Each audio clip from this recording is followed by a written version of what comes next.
To know a bit about your background before you joined PCS. She said, I'll jot down a few words. Just a few words. Let me just count. 1, 3, 4 pages. Just a few words. Too short. So let me tell you a bit about Lorraine. In a video. I'm trying to keep up with her. She said, do you need some microphone? I'm like, really? In this room? I don't think so. So Lorraine was born in Coventry, and her official name on her birth certificate is spelled Lorene. Now, if you don't know, Lorraine's parents come from the Caribbean. Her father was, God rest his soul, a Jamaican man, went to register her birth and said, she named Lorraine!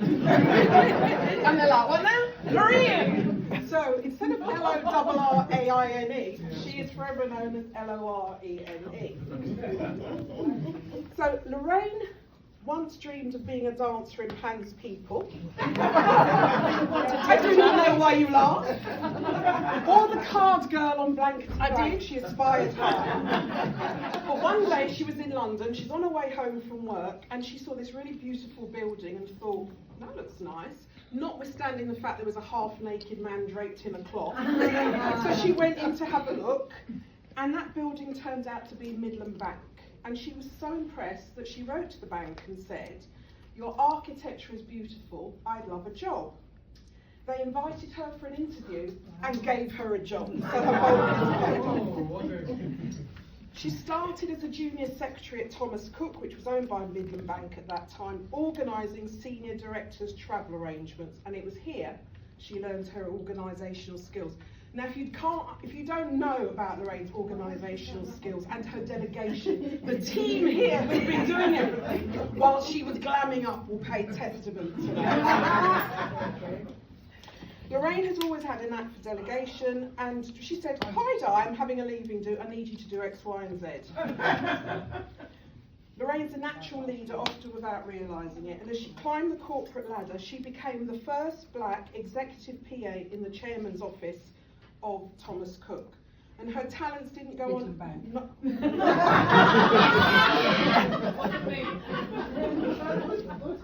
You don't want to say like this, so you know. Midland Bank. Her talents didn't go unnoticed. She was nominated as Miss Midland Bank Regional Secretary in 1987, the only black woman to reach the finals. In fact, the bank had a Miss whatever. Outside of work, Lorraine is like the heartbeat of social gathering. She's in the middle of everything. She's not tall, but you don't miss her. Because she takes up space with her attitude and her enthusiasm for life and her laugh. In 1991, Lorraine met Lee, and if you haven't met Lee yet, he's a very tall, quiet man.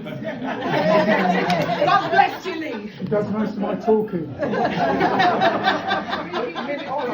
And by 1992, they got married. And here's the thing, Lorraine was 31 when she married and moved out of the family home. And if it hadn't been for Lee, she'd probably still be there now.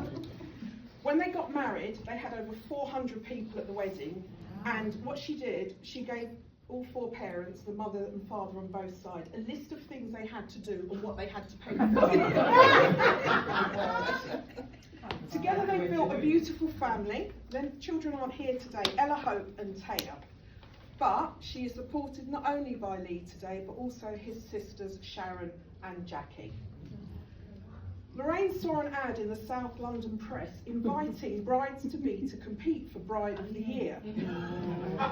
Prizes included a wedding dress, stretch limousines, mapping and web glassware, and even a king-size bed.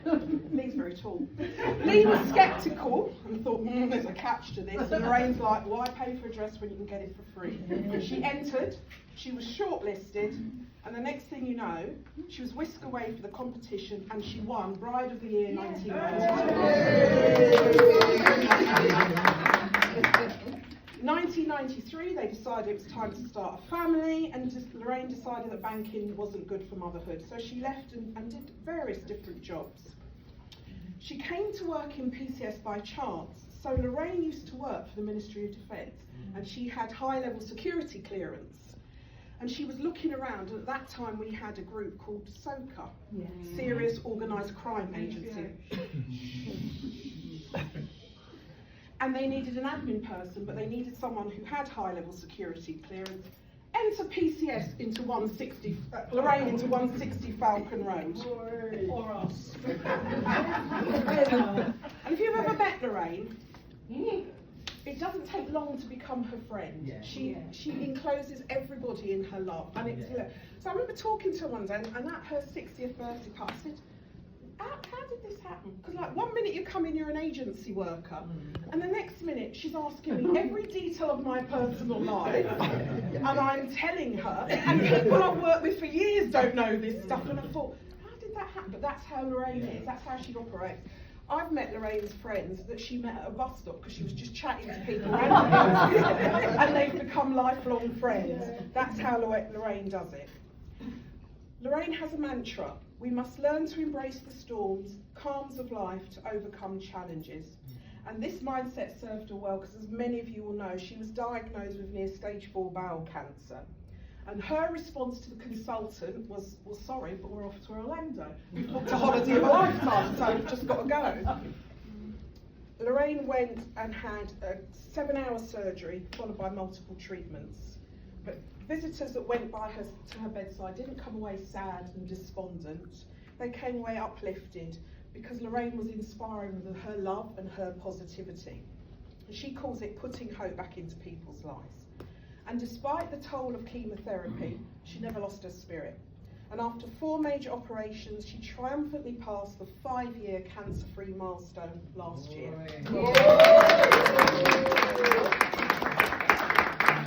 Lorraine said, looking back, she wouldn't change a thing. She believed it gave her invaluable wisdom from life's joys and challenges. And Lorraine has a rare gift for friendships and bringing people together. And even in retirement, we don't believe she's going to have a dull moment. She has an aging mum to look after, and she has a sister who's unwell, she's also caring for.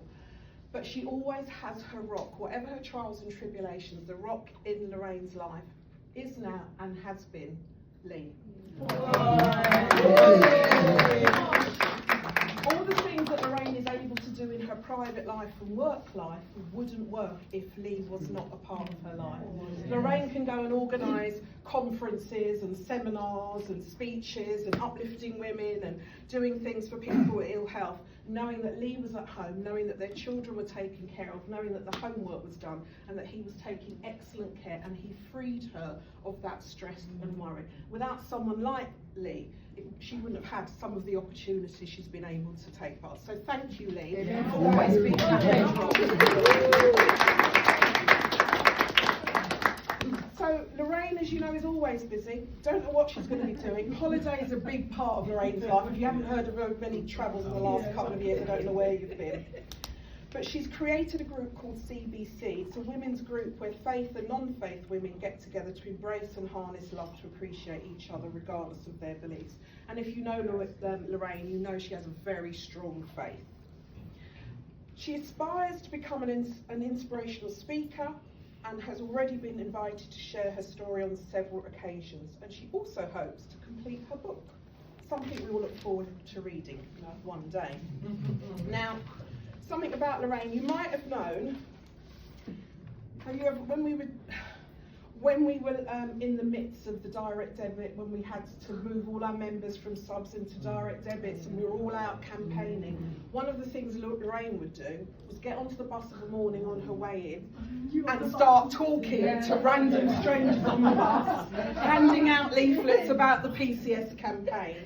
And there was actually a video of her, it probably still is on YouTube, called Lorraine on the 109 bus. So she was out there advocating for PCS, and whatever she does it fully. She doesn't go half-hearted into anything that she does. She commits fully at all times.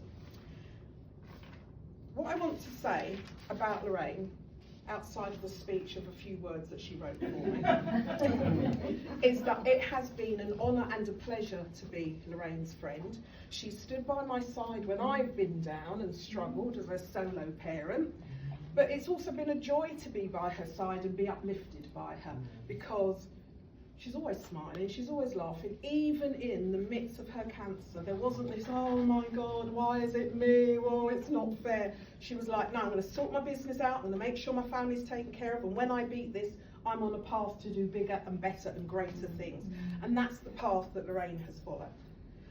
So what I'd like to do in closing, because I'm not going to keep talking much longer, is say thank you to everybody that's contributed to this event today, in whatever way your contribution is, whether it's helping with the food, or looking after the wines, laying it out, putting up the decorations, saying those messages of thanks, or just being here and supporting Lorraine. It's a big thank you to everyone who's part of this big day.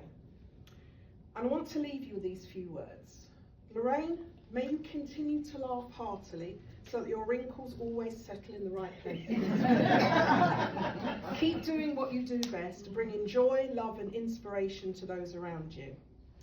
And because Lorraine has said I cannot talk for longer, I'm going to draw to a close. But I want to share a few messages. So you know we've set up the thank box, because that's the thing we do now, because we're all online, because we're different working patterns, and some of the messages. So one says, Lorraine, my time working with you has been a pleasure. On my appointment to the National Equality Coordinator role for PCS in 2011, you were one of the first people to welcome me and offer help and support. You will never know how much that meant, but really it's a testament to who you are. Enjoy your retirement, which really is a new chapter in your life. This is not goodbye, but just bon voyage. That's from Mary. Oh, lovely. There have been poems written for her. We've got a message that says, congratulations on your retirement. I wish you a retirement full of health, joy and enjoyment of your hobbies and great time to be with the ones that you love. I wish you the best for the future. Susanna wrote a poem. Do you mind if I share it, Susanna? There she is. I'm going to. It's rather lovely. Susanna spent some time on it. She said, you've paid your dues, you've done your time, you've put in long hours too, and now you're ready to retire. Indeed, your life is just about to begin. Great moments lie in wait for you, where life is free of schedules, time clocks and company rules. Adventures abound like sparkling jewels, a world of fun discoveries to relate that come without an expiration date. When the travelling bug bites, you're free to take flight, and since you're the boss of what you do, retirement plans are all up to you. Oh, And there are dozens of messages like this. So what I want to say is thank you to everybody. Thank you all for coming. If you wish to say a few words, Lorraine said she would love to hear anything you have to say. If you don't want to stand up and speak, there is a book, Queen, obviously. Please write other messages in there if you haven't done already, and enjoy the rest of the afternoon. Thank you,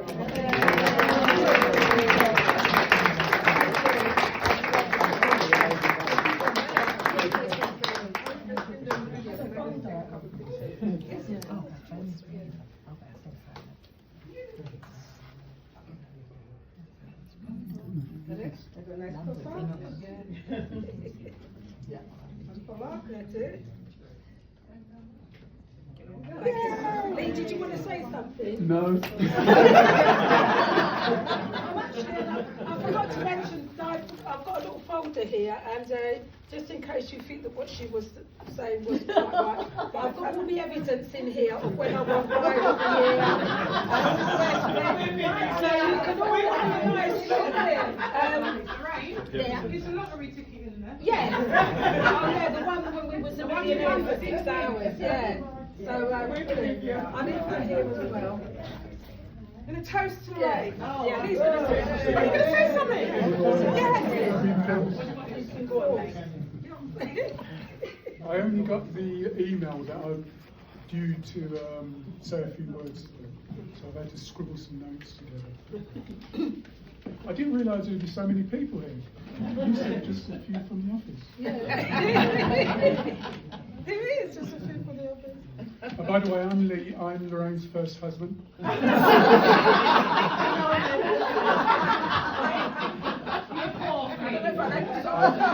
I've said that so you can add your own punchline to it. There's many. So I think when you have like 35 years this year. Wow. Yeah. 35 when you have like an informal gathering like that, and somebody from the hall steps up to say a few words. One of the things which is going through all your minds is, how long is he going to stay up? Well, I can assure you, this is going to be short. It's going to be short, because I've been advised by Lorraine. But before I do that, going off at a tangent, I've always lived in Battersea, or Batasia. And like I lived at Sugden Road, which is up Lavender Hill. I went to school in Honeywell Road, Honeywell Primary School. I went to Spencer Park, which is on Trinity Road, and I spent 6 years in the establishment across the road from Spencer Park. Oh.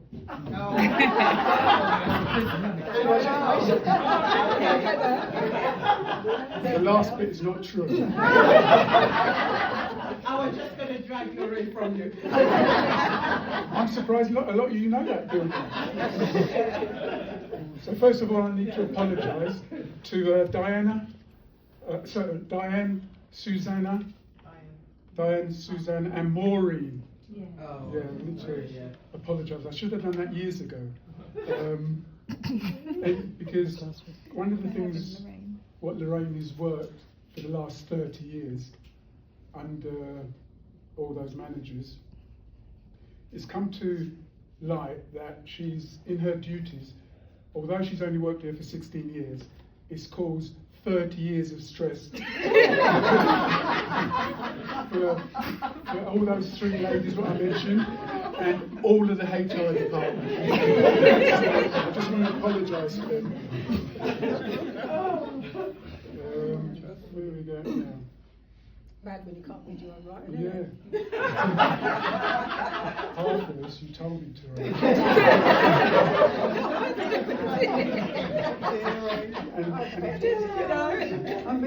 Why it's been a hurdle for the HR department and their managers. Lorraine has worked like 16 years here, around about 16 years, and she's been incompetent. She's been aggressive to customers.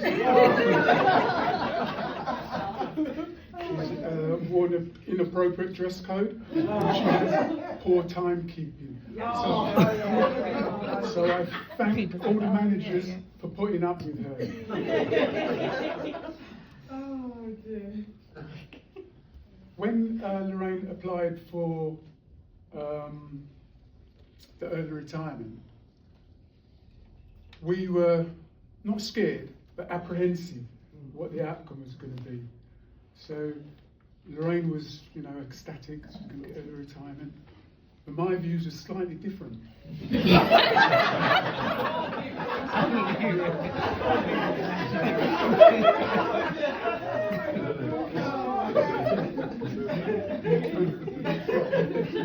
You can imagine, or probably you can't imagine, being in a flat, locked up with Lorraine for 7 days. 24 hours a day. If that was the case, there'd be a risk of one of us killing each other. So when she got the result and she's going to leave early retirement, she was very, very happy. I was a little bit reticent. So the first thing I did, I went to Croydon Job Centre. To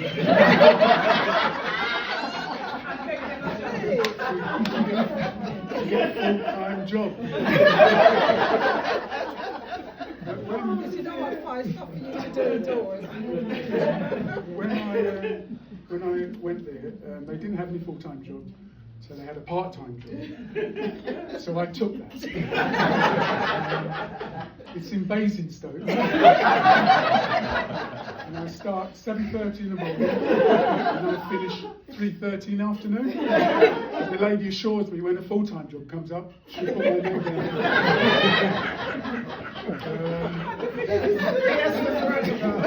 The money's not all that. Beggars can't be choosers. And I start next Monday.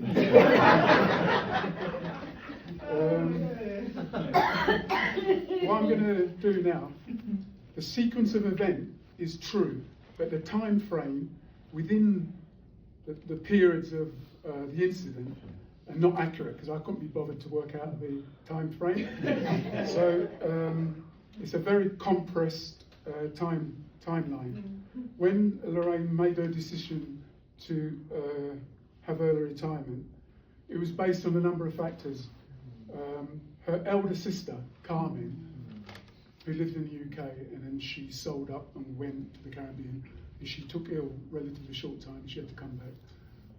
She was in a wheelchair, and from that she deteriorated, went to the care home, and she passed away.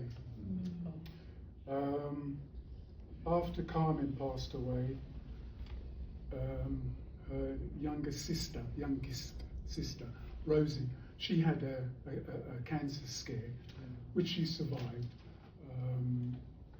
but it had Lorraine tottering. Then after Rosie had her cancer scare,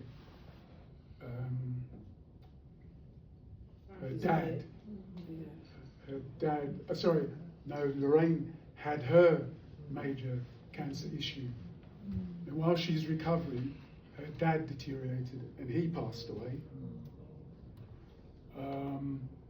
And then currently, as we stand now, her mother's very poorly, who's in like sheltered accommodation, and her elder sister Marcia, who's got some serious health challenges now. So that sort of formed the basis of her taking early retirement, because she and Rosie is like a full-time carer now, going backwards and forwards to her mum, backwards and forwards to her sister.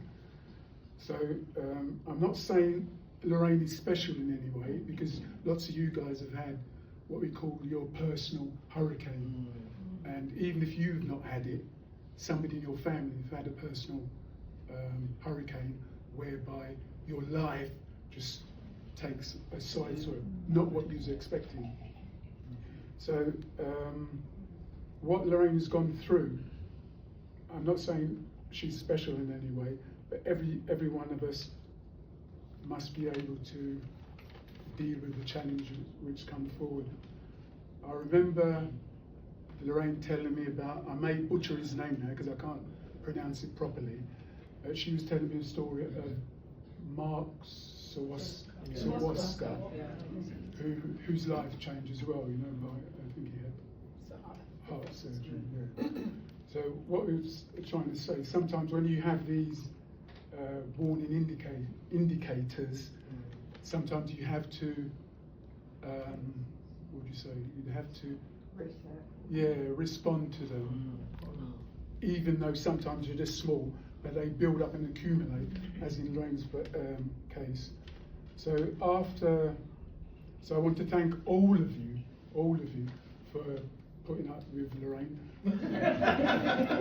As I said, it's not 30, she hasn't been here 30 years, been the actual 16, but I understand and I sympathise.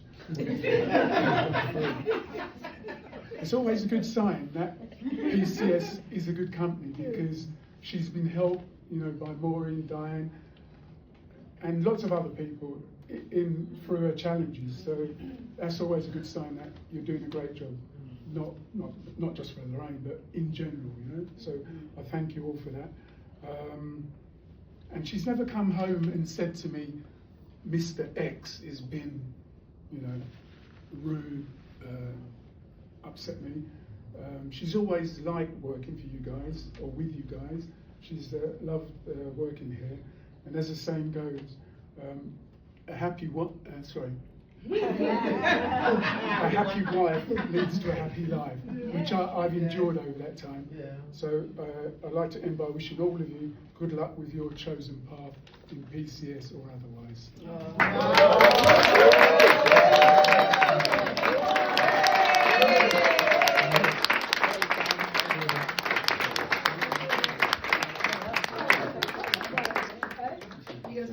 Beat that.